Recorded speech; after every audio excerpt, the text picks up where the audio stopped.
What's up YouTube? I'm an average dad, and this is the second video in the patio fire pit series where I'll be focusing on the smokeless aspect of the fire pit. Now, this won't be 100% smokeless, but it will definitely smoke less. See what I did? Alright, let's get to it.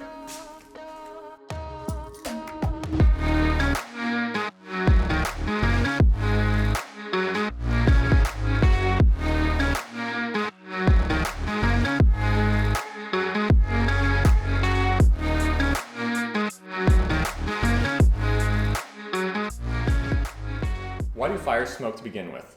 Well, the answer is an incomplete combustion process. So if you don't want your girlfriend or your mom to turn down your bonfire invite, because then they'll have to wash their hair later, Hey, If she takes on smoke, she'll never recover. hey. then you'll want as efficient and complete combustion as possible. How do we get more efficient combustion? Two things. One, have the fire burn hotter. Two, create a secondary step that will burn off any smoke that is still created. Now, I believe Solo Stove did this first with their portable steel fire pits. The key to their design is having ventilation holes at the bottom which serve both of these two purposes. One, to feed fresh oxygen to the main fire, and two, feeding fresh air to the double wall channel where it will come out the secondary burn holes and push any smoke back towards the center, having it burn up and thus disappear. Solo stoves end up heating the air so well in the double wall channel that sometimes it will actually ignite as it comes out the secondary burn holes, creating some sweet flame fingers.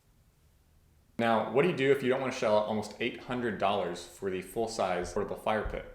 Well, you do it your gosh darn self. On YouTube, this has been done most famously by Haxman and How to Home. Both of these builds are only designed though to provide fresh air to the double wall channel or the secondary burn holes, not the main fire, thus missing out on an opportunity to make the fire burn hotter. They both will push any smoke that is created back towards the center with those secondary burn holes, and do both appear to be working fairly well, but we're going to see if we can make a couple small improvements, and at the end, maybe, just maybe, get some flame fingers. Now, it is worth mentioning real quick that How to Home makes another video where he installs a ductwork air intake underground to feed fresh air to the fire, thus accomplishing that first goal of having it burn hotter. But this would be hard to implement with the flagstone patio that I built, and just a lot more work, so I didn't go this route. In this design, I'm going to remove bricks from the very bottom ring to feed the main fire, and then I'll remove some other bricks from the fire pit surround to feed the double wall channel and then the secondary burn holes.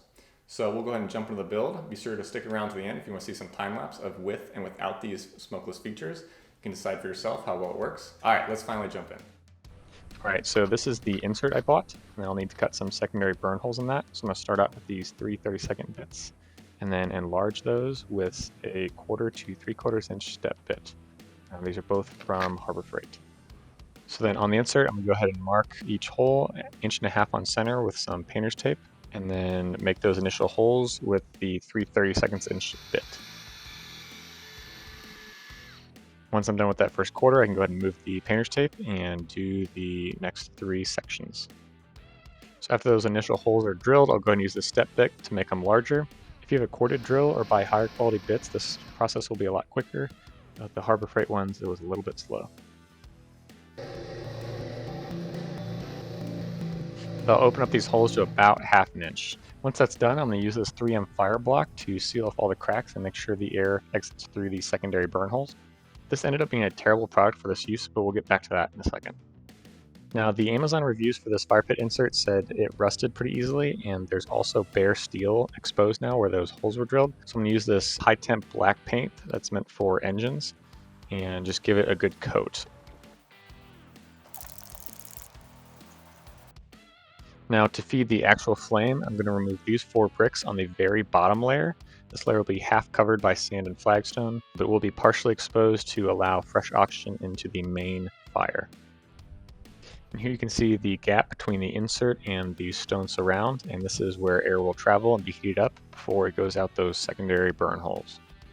So now to feed fresh air into that channel between the insert and the stones, I'm going to go ahead and remove these 4 bricks. Now back to the 3M fire block. When I went to put the insert back in, I noticed that this had already cracked a bunch and was really crumbly. Actually cut myself on it pretty good after that. So took it in the garage and decided to scrape all that off and replace it with a high temp silicone that I got off of Amazon. In addition to replacing the 3M fire block, I'm also going to put a ring of silicone around the top. This will prevent air from leaking out where it otherwise would due to the overlap of the insert pieces when they come together. So here's the high temp silicone I got on Amazon. It'll withstand intermittent temperatures at 600 degrees F and constant at 500. So there's that ring that'll help seal it in, and I'll go into the other spots that had fire block. So this is what it looks like when it's all done.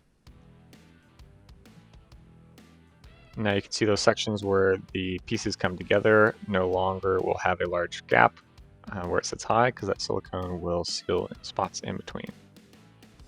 So now I'll go ahead and put the insert back in place. You can see in the finished state the lower bricks removed for feeding air to the main fire, and then those upper ones removed to feed the secondary burn holes. Now at this stage there is still a large gap where air can go in between the brick surround and the insert, go up to the secondary burn holes, but we don't want that. We want it to come from those outside bricks that are removed. So I'll fill those spots in later. So now we got some wood in there and we're ready to do a fire. You can see here that the bricks have been placed under that fire pit insert to better seal off that double wall channel. Now I'll go ahead and light it with a torch. Now remember, for this to work and it be smokeless, it has to warm up and be burning very hot, and also has to warm up so those secondary burn holes are pushing air back towards the center of the fire. So at the beginning here, there will be some smoke, but as it warms up, it should theoretically clear up. Now, as a rational person, you may be wondering how much of this is really due to the smokeless features. Maybe this is just because the wood is really well seasoned. Well, let's do a little experiment.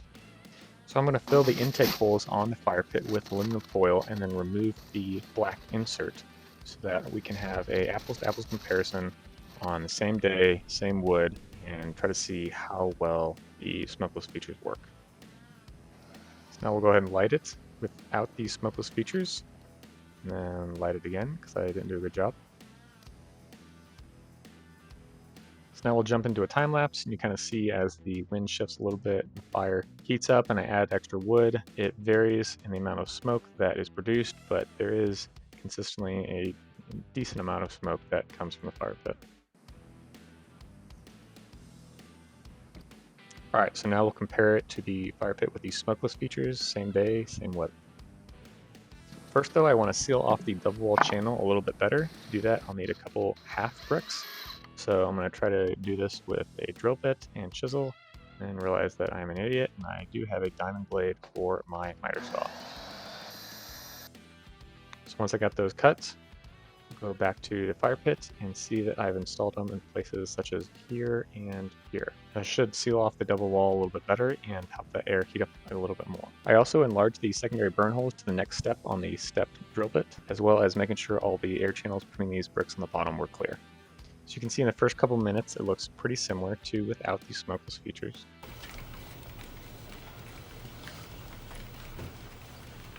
Does anyone smell anything smoky? To quantify how warmed up the insert is, I'm going to use my IR thermometer and take some measurements on the vertical walls. It should also, for reference, tell me how close I am to exceeding the working limit of that silicone. I will rearrange it every so often, as the smokeless features will work best if the wood is below those secondary burn holes. You can start to see it producing a little bit less smoke as it gets warmed up. Now in this next temperature reading, you can see I actually rotate my hand out of the way because it's radiating so much heat. I'm talking a lot of heat, like super hot. Like the only other setting on my grandma's oven besides off. Hotter than hell, according to my dad and his brothers. Anyway, now we look to be in the roughly 300 to 400 range. I reviewed the costs of the flagstone patio and the fire pit surround in the last video, so I'll just quickly go through the smokeless feature costs in this one. The actual insert was $96. The drill bits were $31, and the high temp silicone was $17. For a total of $144. So now you can really see the distortion from that rising heat, but you can't see too much smoke escaping. And it's measuring now roughly, the 600 to 700s. So now we're fully heated up with a similar amount of wood as the last fire, and it does appear to be producing a lot less smoke and burning quite a bit hotter. But before you go back and fact check me on that, here is a side-by-side comparison. In time lapse, and then in real time. And yes, there will be some variance with this. Both will smoke a little more or a little less at various times or situations. But overall, I'm pretty happy with how the project turned out as a whole. I think it's a great upgrade and definitely adds to the enjoyment of our fire pit. Alright, last but not least, I did make an evening fire, and this shot here perfectly depicts how the secondary burn holes work, even if there's not flames coming out of them. So you can see the smoke comes up from this partially lit log and then curls back in towards the hottest part of the fire, where it will burn off and then disappear.